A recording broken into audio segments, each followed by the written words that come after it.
if you have been stuck at step 3 and you can't forgive it, and you have been in that spin cycle of not being able to forgive for the past 5 years, for the past 7 years, listen, it's okay. God's not in a hurry. But here's the good news. He's ready. He's ready to help you take that next step. He's ready to help you forgive. He's ready to reignite a new purpose. He's ready to get yoked up with you, ready to go and take this next risk. He's not in a hurry, but he's ready.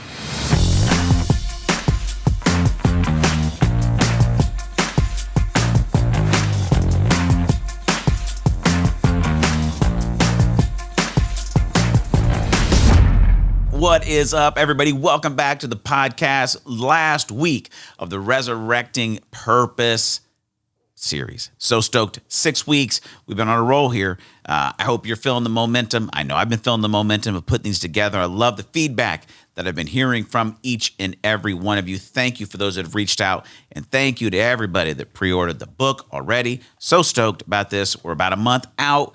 Want to thank you guys for pre-ordering. You can still do so at barnesandnoble.com or wherever you buy books. It means the world to me that you have been pre-ordering copies of the book. Thank you so much. Want to hear what you're learning from this series? You can just reach out through socials. You can also email me, Daron@blackbirdmission.com, or text me directly at 317-550-5070. I do want to hear from you. Love hearing how the content is impacting you, the difference it's making in your life, and how we can make better content to serve you in greater capacity. All right, let's jump in. Last step. All right, if we go through, if you remember, I'm going to make sure that I remember all the way the whole 6 weeks of this, right? Step 1, what do you got to do? You got to believe it. You got to believe it. You got to believe that it's possible that God can actually resurrect this purpose in your life, right? Believe that life's not fair and God is still with you. Then we talked about you got to mourn it. You got to mourn it with him. You got to celebrate it with him. And then you have to let it die with him, because it's not till you let that old dream die that God is going to be able to resurrect a new purpose. Then we talked about you got to forgive it. Tough week. Talking about being able to let go, releasing people from the debt that they owe you, releasing yourself from the debt you owe yourself for what you may have done to kill your own dream. Forgiving it and embracing the peace and the freedom that comes with that. Then we talked about that next week, you got to suffer through it. Those are 2 tough weeks, right? Back to back, left, right, hook, bam, bam, coming to get you, right? Tough stuff, but listen, we're not going to shy away from the tough stuff. We're going to walk through it because we know God's with us, and this resurrection of purpose is worth it. We had to suffer through it.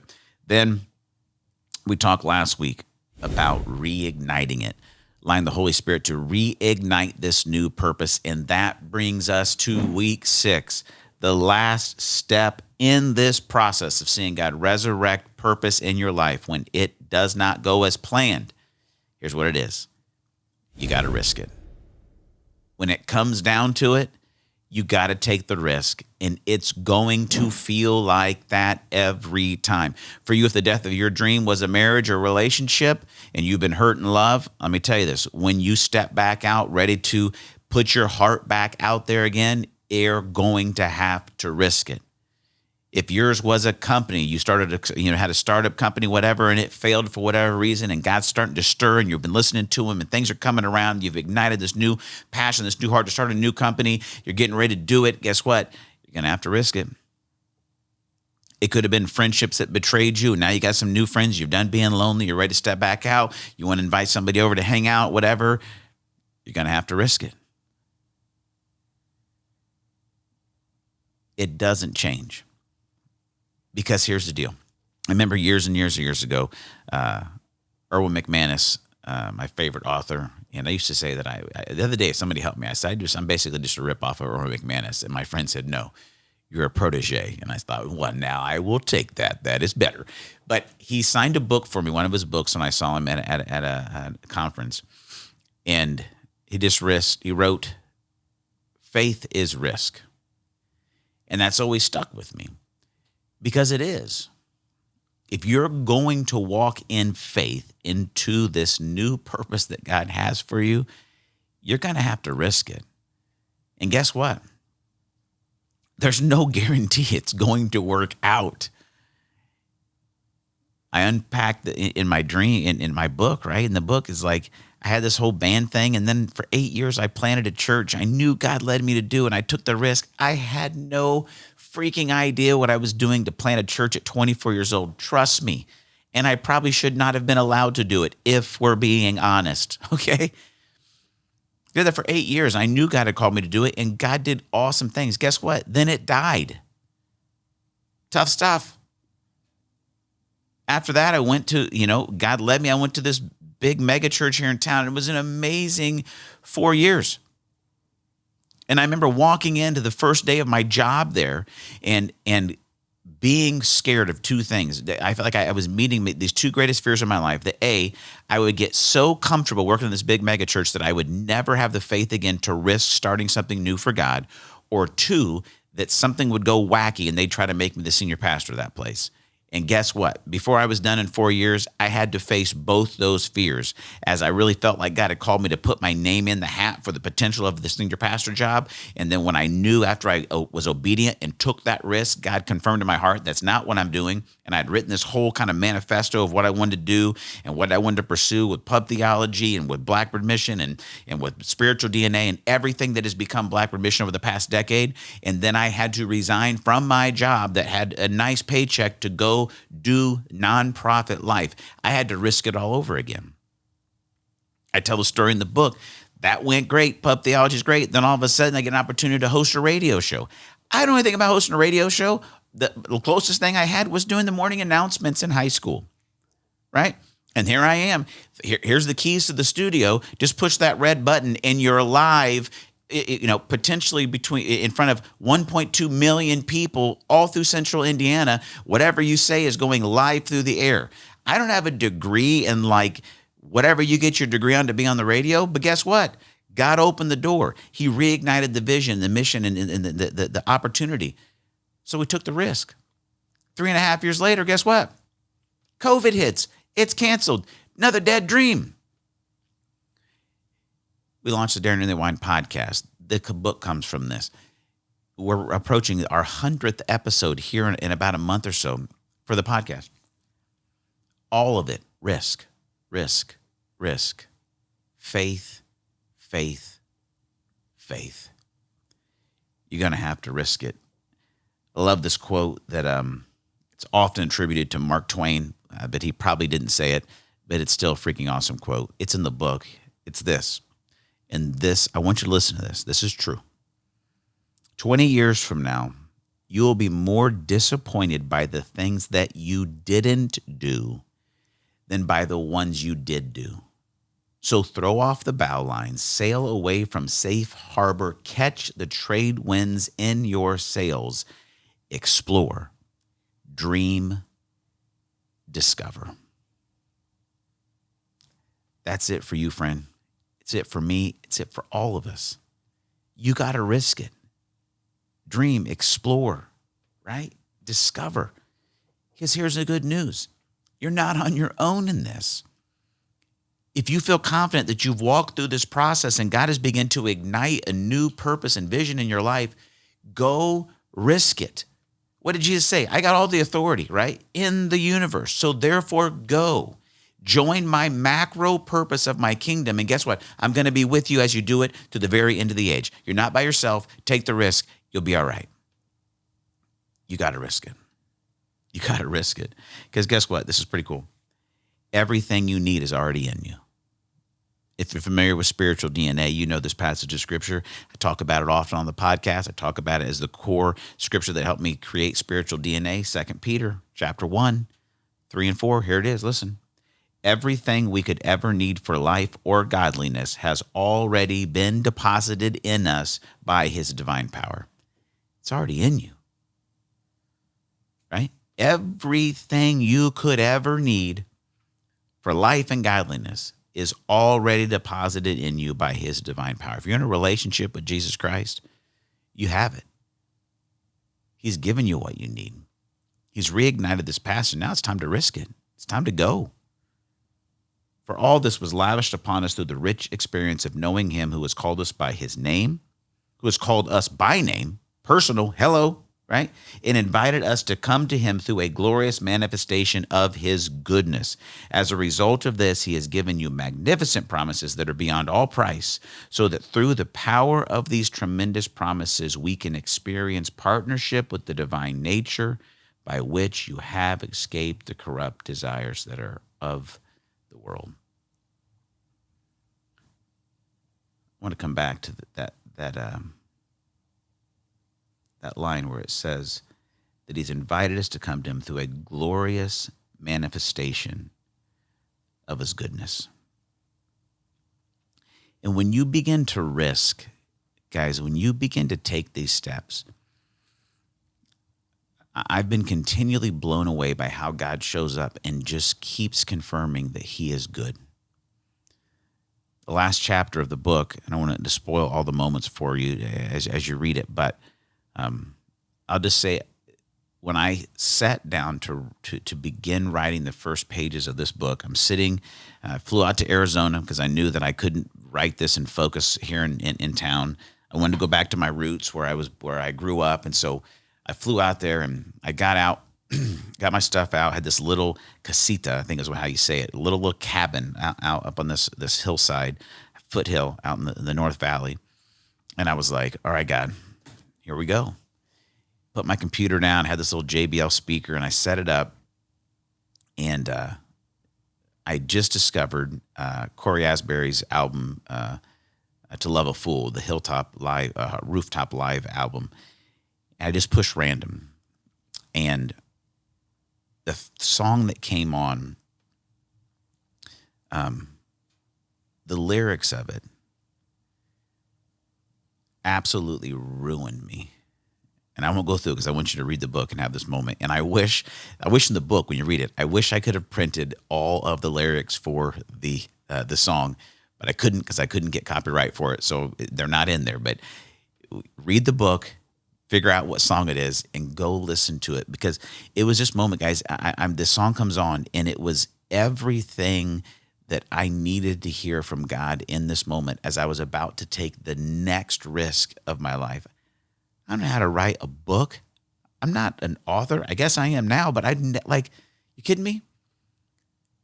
But in this moment, this amazing manifestation of his goodness gave me that next step of confidence that I needed to say, I'm going to risk it.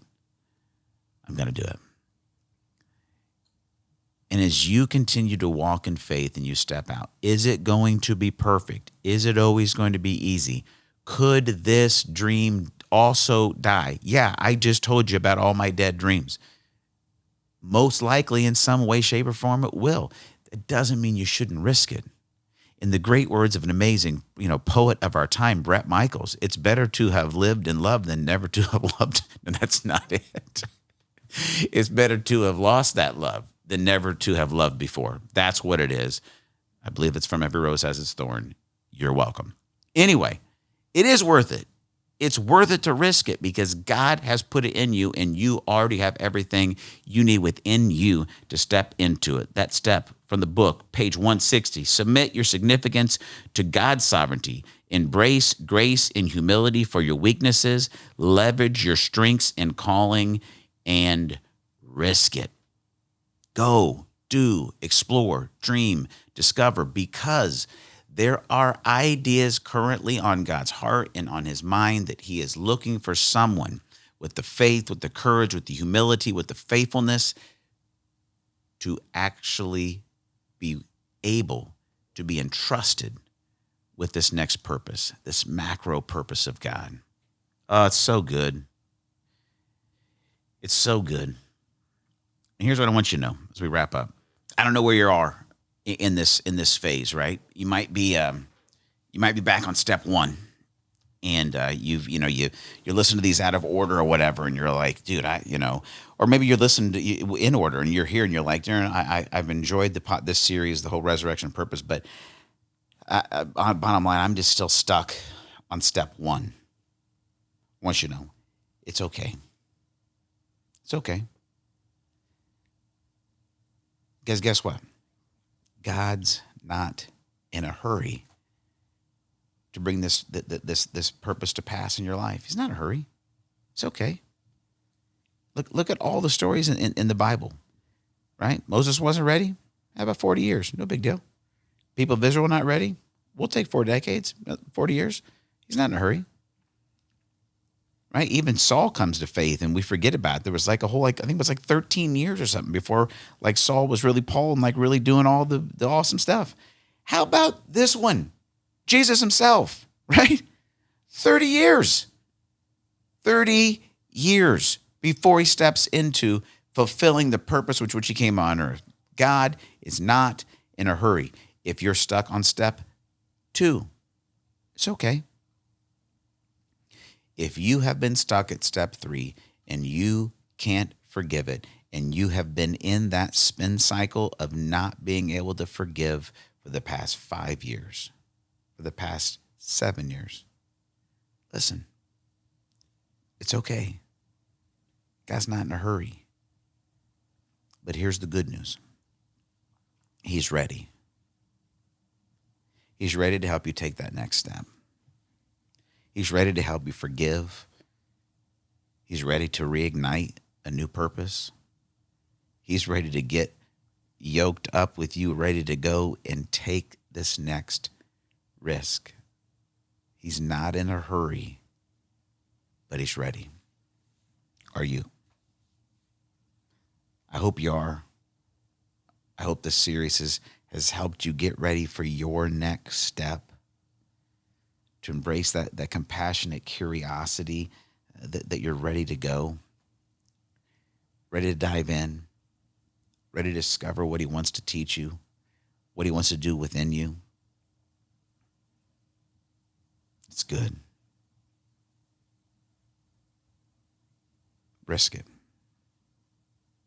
because he's with you. It's been an absolute joy, podcast friends, to do this series. What's happening with the book and the feedback that we're getting, and just the opportunity to help people take these steps. I'll be honest, if you go back and interview, 18, 19-year-old me, I think I was like 20, 21 when my first dream died. I had no thought, ambition, vision, or desire for my life to be what it currently is. But I can tell you from the bottom of my heart, the greatest thing I've ever gotten caught up in is the macro purposes of God. And being so grateful that I get to serve in some small micro capacity in what he's doing to resurrect hope and purpose and dreams in people's lives. And it means the world to me that you're on the journey with me. And I tell you what, if you're like me, I bet you have some people in your life right now that they need to start this journey. And I'd love it if you'd share this podcast episode with them, share it on social, cut and paste the link, send them a text, let them know. Or you might say, you know what? I'm going to pre-order a book for them, have it sent to their house and say, hey, I know you've gone through some stuff. I know that God has a great purpose for your life, and I'd love to walk through this book with you. Maybe listen to these podcast episodes together. To be able to serve as a guide and a fellow sojourner with someone walking towards God's resurrected purpose. There's nothing better than it. It's an absolute joy. So you can do it, friend. I believe in you and your purpose and his purposes. They're always worth the risk. Don't forget that. And as you take your next risk towards seeing God resurrect the purpose he has for your life, never forget, he's for you in it, not against you. He's near you, he is not far away. And he's created you on purpose and for a purpose. Love you guys. Thanks for being a part of this journey. Talk to you next time, right here on the Daron Earlewine Podcast.